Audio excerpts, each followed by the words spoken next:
মাঝে মাঝে আয়নার দিকে তাকিয়ে আমার ভেতরটা কেঁপে ওঠে। আমি যাকে দেখি সে দেখতে আমারই মতো, কিন্তু সে ঠিক আমি নই।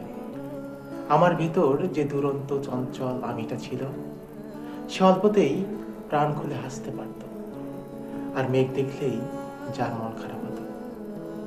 তাকে আমি অনেক দিন দেখি না।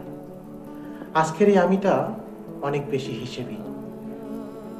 সে ভালোবাসার আগে লাভ ক্ষতি বোঝে, স্বপ্ন দেখার আগে বাস্তবতা নিয়ে ভাবে, আর কাদার আগেও চারপাশটা একবার দেখে নেয়। আমার খুব জানতে ইচ্ছে করে, আমার সেই পুরনো আমিটা কোথায় হারিয়ে গেল। আমি কি তাকে অবহেলা করে পেছনে ফেলে এসেছি, নাকি এই পৃথিবীর কঠিন পথে চলতে গিয়ে সে নিজেই ক্লান্ত হয়ে আমার ভেতর কোথাও ঘুমিয়ে পড়েছে। সত্যিটা হলো, আজকের এই সফল গোছালো আমিটাকে গড়তে গিয়ে আমি আমার সবচেয়ে প্রিয় আমিটাকে হারিয়েছি। আর এই শূন্যতা পৃথিবীর কোনো কিছু দিয়েই পূরণ হওয়ার নয়।